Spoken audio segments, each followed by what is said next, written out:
ನೀನು ಜಗತ್ತಿಗೆ ದೊಡ್ಡಣ್ಣ ಆಗಿರು, ದೊಡ್ಡಪ್ಪ ಆಗಿರು, ನನ್ನ ಮುಂದೆ ಮಾತ್ರ ತೃಣ ಮಾತ್ರ ಎನ್ನುವಂತಹ ಪಾಠವನ್ನ ಪ್ರಕೃತಿ ಮನುಷ್ಯನಿಗೆ ದಿನ ಕಲಿಸ್ತಾನೆ ಇರುತ್ತೆ. ಪ್ರಸ್ತುತ ಇಂತಹ ಒಂದು ಡಿಸಾಸ್ಟರ್ ಆಗ್ತಾ ಇರೋದು ಅಮೆರಿಕಾದ ಕ್ಯಾಲಿಫೋರ್ನಿಯಾ ರಾಜ್ಯದಲ್ಲಿ. ಅಮೆರಿಕಾದ ಅತ್ಯಂತ ಶ್ರೀಮಂತ ನಗರಗಳ ಪೈಕಿ 2ನೇ ಸ್ಥಾನದಲ್ಲಿರುವಂತಹ ಲಾಸ್ ಆಂಜಲೀಸ್ ನಗರ ಸುಟ್ಟು ಕರಕಲಾಗ್ತಾ ಇದೆ.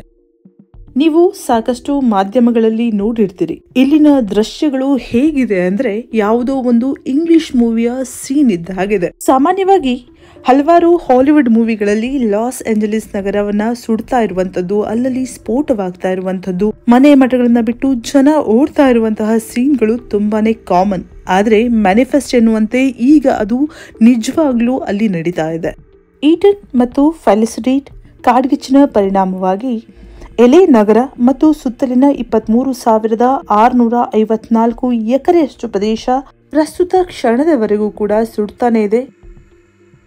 ಈಗಾಗಲೇ ಈ ಘಟನೆಯಲ್ಲಿ 16 ಜನ ತಮ್ಮ ಪ್ರಾಣವನ್ನ ಕಳ್ಕೊಂಡಿದ್ದಾರೆ. ಅಷ್ಟೇ ಅಲ್ಲದೆ ಸುಮಾರು 135ರಿಂದ 150 ಬಿಲಿಯನ್ ಡಾಲರ್ನಷ್ಟು ಆಸ್ತಿ ಪಾಸ್ತಿಗಳ ನಾಶ ಕೂಡ ಆಗಿದೆ. ಅಮೆರಿಕ ಇತಿಹಾಸದಲ್ಲಿ ಇದೇನು ಮೊದಲನೇ ಬಾರಿ ಏನಲ್ಲ ಈ ರೀತಿಯ ಕಾಡ್ಗಿಚ್ಚಿಗೆ ನಗರಗಳು ಬಲಿಯಾಗ್ತಾ ಇರೋದು. ಆದರೆ ಇಷ್ಟು ಪ್ರಮಾಣದ ಹಾನಿ ಆಗಿರಲಿಲ್ಲ ಅನ್ನೋದು ಮಾತ್ರ ನಿಜ. ಹಾಗಾದ್ರೆ ಈ ರೀತಿಯ ಡೆವಾಸ್ಟ್ರೇಟಿಂಗ್ ವೈಲ್ಡ್ ಫೈರ್ಗೆ ಕಾರಣ ಏನು ಅನ್ನೋದನ್ನ ಈ ವಿಡಿಯೋದಲ್ಲಿ ನೋಡೋಣ.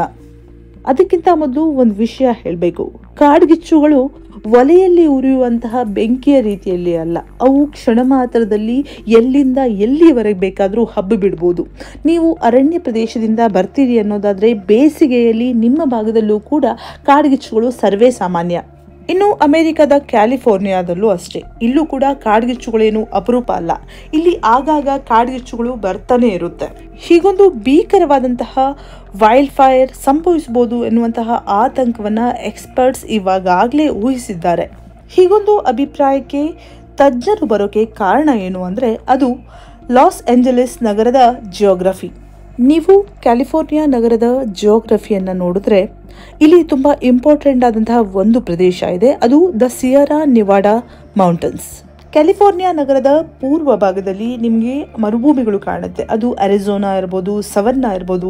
ಈ ಭಾಗದಲ್ಲಿ ತುಂಬಾ ಡ್ರೈ ಮತ್ತೆ ಆರಿಡ್ ಕ್ಲೈಮೇಟ್ ಇದೆ. ಅಷ್ಟೇ ಅಲ್ಲದೆ ಇದೊಂದು ಎತ್ತರದ ಪ್ರದೇಶ ಕೂಡ ಆಗಿದೆ. ಮರುಭೂಮಿ ಆದ್ಮೇಲೆ ಸಿಯರಾ ನಿವಾಡಾ ಮೌಂಟನ್ ರೇಂಜ್, ನಂತರ ಕ್ಯಾಲಿಫೋರ್ನಿಯಾ ಬೇಸಿನ್ ಅಂತಾನೆ ಕರೆಯಲ್ಪಡುವಂತಹ ಒಂದಿಷ್ಟು ಪ್ರಸ್ಥಭೂಮಿ ಕೂಡ ಇದೆ. ಇದರ ನಂತರ ಕೂಡ ಒಂದಿಷ್ಟು ಚಿಕ್ಕ ಚಿಕ್ಕ ರೇಂಜಸ್ಗಳು ಅಂದ್ರೆ ಮೌಂಟನ್ಸ್ಗಳು ಬರುತ್ತೆ. ಇವೆಲ್ಲವೂ ಸೇರಿ ಕ್ಯಾಲಿಫೋರ್ನಿಯಾವನ್ನ ಒಂದು ಒಳ್ಳೆಯ ವಾಸ್ತವ್ಯಕ್ಕೆ ಯೋಗ್ಯವಾದಂತಹ ಸಿಟಿ ನಗರವನ್ನಾಗಿಸುತ್ತೆ. ಅಮೆರಿಕದ ಬೇರೆ ನಗರಗಳಿಗೆ ಹೋಲಿಸಿದ್ರೆ ಕ್ಯಾಲಿಫೋರ್ನಿಯಾ ಅತ್ಯಂತ ಕಡಿಮೆ ಶೀತ ವಾತಾವರಣವಿರುವಂತಹ ಪ್ರದೇಶ. ವಿಪರೀತವಾದಂತಹ ಮಳೆಯೂ ಇಲ್ಲದ ಶುಷ್ಕ ವಾತಾವರಣವಾಗಿದ್ರಿಂದ ಜನವಸತಿಗೆ ತುಂಬಾ ಯೋಗ್ಯವಾದಂತಹ ಪ್ರದೇಶ ಅನ್ನಲಾಗುತ್ತೆ. ಹಾಗಾಗಿ ಜಗತ್ತಿನ ಅತ್ಯಂತ ಶ್ರೀಮಂತ ನಗರಗಳ ಪೈಕಿ ಕೆಲವೊಂದು ನಗರಗಳು ಈ ಬೆಲ್ಟ್ ಅಲ್ಲೇ ಬರುತ್ತೆ.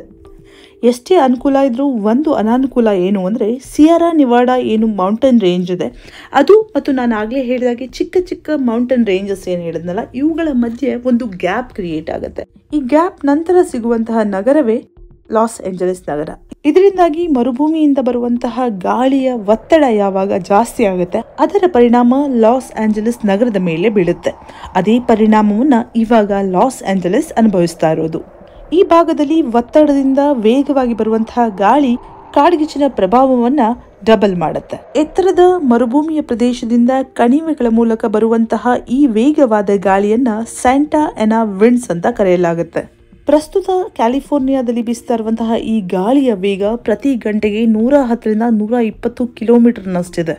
ಅದನ್ನ ನೀವು ವಿಡಿಯೋಗಳಲ್ಲಿ ನೋಡಿರಬಹುದು. ಇನ್ನು ಸ್ಯಾಂಟಾ ಎನಾ ವಿಂಡ್ಸ್ ಅನ್ನ ಬಿಟ್ಟು ಈ ರೀತಿಯ ಕಾಡ್ಗಿಚ್ಚಿಗೆ ಇನ್ನೊಂದು ಮುಖ್ಯವಾದ ಕಾರಣ ಏನು ಅಂದ್ರೆ ಈ ಭಾಗದಲ್ಲಿ ಕಳೆದ ವರ್ಷ ಮಳೆನೇ ಆಗಿಲ್ಲ. 2021-22ರಲ್ಲಿ ಈ ಭಾಗದಲ್ಲಿ ತುಂಬಾ ಒಳ್ಳೆ ಮಳೆ ಆಗಿತ್ತು. ಅದಕ್ಕಿಂತ ಮೊದಲು ಕೂಡ ಇಲ್ಲಿ ಬರಗಾಲ ನಡೀತಾ ಇತ್ತು. ಇವಾಗ್ಲೂ ಕೂಡ ಅಷ್ಟೇ ಇಲ್ಲಿ ಮಳೆ ಆಗಿಲ್ಲ. ಕಳೆದ ಬಾರಿ ಏಪ್ರಿಲ್ ನಲ್ಲಿ ಮಳೆ ಆಗಿದ್ದು ಹೊರತಾಗಿ ಇನ್ನೂವರೆಗೂ ಈ ಭಾಗದಲ್ಲಿ ಮಳೆ ಆಗಿಲ್ಲ. ಸಾಮಾನ್ಯವಾಗಿ ಡಿಸೆಂಬರ್ನಲ್ಲಿ ಈ ಭಾಗದಲ್ಲಿ ಮಳೆ ಆಗಬೇಕಿತ್ತು, ಆದರೆ ಈ ವರ್ಷ ಅದು ಕೂಡ ಆಗಿಲ್ಲ. ಇದರಿಂದಾಗಿ ಈ ಭಾಗದಲ್ಲಿದ್ದಂತಹ ಗಿಡ ಮರಗಳು ಒಣಗಿದ್ರಿಂದ ಜಸ್ಟ್ ಒಂದು ಕಿಡಿ ತಾಗಿದ್ರು ಸಾಕು ಅವು ಹತ್ತು ಉರಿಯೋಕೆ ಸಿದ್ಧವಾಗಿದ್ವು. ಈ ಭಾಗದ ಅರಣ್ಯ ಪ್ರದೇಶವನ್ನ ಚಾಪ್ರಲ್ ಬಯೋಮ್ ಅಂತ ಕರೆಯಲಾಗುತ್ತೆ. ಅಂದ್ರೆ ಇಲ್ಲಿ ನಿಮ್ಗೆ ದಟ್ಟ ಕಾಡು ನೋಡೋಕೆ ಸಿಗೋದಿಲ್ಲ, ಬದಲಾಗಿ ಶ್ರಬ್ಸ್ ಅಂತ ಏನಂತವೆ ನಾವು, ಮಟ್ಟಿ, ಜೀಡು ಅಂತ ಏನ್ ಕರಿತೇವಲ್ಲ, ಆ ರೀತಿಯ ಸಸ್ಯ ಪ್ರಭೇದಗಳಿರುವಂತಹ ಕಾಡಿದು. ಯಾವಾಗ ಲಾಂಗ್ ಡ್ರೈ ಸಮರ್ ಇರುತ್ತೆ, ಅಪರೂಪಕ್ಕೆ ಎಲ್ಲೋ ಮಳೆಯಾಗುವಂತಹ ವಿಂಟರ್ ಇರುತ್ತೆ, ಈ ಗಿಡಗಳು ತುಂಬಾ ಬೇಗ ಡ್ರೈ ಆಗುತ್ತೆ. ಇನ್ನು ಇದು ಅರಣ್ಯ ಪ್ರದೇಶದ ವಿಷಯ. ಆದ್ರೆ ಇಲ್ಲಿನ ನಗರಗಳು ಅಷ್ಟೇ, ನಿಮ್ಮ ತರ ಸಿಮೆಂಟ್ ಇಂದ ಕಲ್ಲಿಂದ ಮನೆಗಳನ್ನ ಕಟ್ಟೋಲ್ಲ. ಜನ ಹೆಚ್ಚಾಗಿ ವುಡ್, ಕಟ್ಟಿಗೆಯಿಂದ ಮಾಡಿದಂತಹ ಮನೆಗಳಲ್ಲೇ ವಾಸ ಮಾಡೋದು ಜಾಸ್ತಿ. ಹಾಗಾಗಿ ಇಂತಹ ಕಟ್ಟಿಗೆ ಮನೆಗಳು ಬೇಗ ಬೆಂಕಿಯನ್ನ ತಗೊಳ್ಳುತ್ತೆ, ಅಷ್ಟೇ ಬೇಗ ಉರಿದು ಬೂದಿಯಾಗುತ್ತೆ. ಇಂತಹ ಸಿನಾರಿಯೋಸ್ ಅಂಡ್ ಸರ್ಕಮ್ಸ್ಟಾನ್ಸಸ್ ನಿಂದಾಗಿ ಎಲೆ ನಗರ ಮತ್ತು ಕ್ಯಾಲಿಫೋರ್ನಿಯಾ ರಾಜ್ಯದ ಬಹುತೇಕ ಪ್ರದೇಶ ಫೆಲಿಸಿಡೇಸ್ ಕಾಡ್ಗಿಚ್ಚಿನ ತೆಕ್ಕೆಗೆ ಸಿಕ್ಕಿರೋದು ಅಂತ ಹೇಳಬಹುದು. ಒಟ್ಟಿನಲ್ಲಿ ಪ್ರಕೃತಿ ಅಮೆರಿಕಾಗೆ ಒಂದು ಪಾಠ ಕಲಿಸ್ತಾ ಇದೆ. ನಿನ್ನ ಲಿಟಲ್ ಬಾಯ್ ಫ್ಯಾಟ್ ಬಾಯ್ಗಳು ನನ್ನ ಪ್ರವಾಹ, ಸುನಾಮಿ, ಭೂಕಂಪ, ಕಾಡ್ಗಿಚ್ಚಿನ ಮುಂದೆ ಏನೂ ಅಲ್ಲ ಅನ್ನುವಂಥದ್ದು. If it comes to the disaster, the creator himself is the biggest destroyer.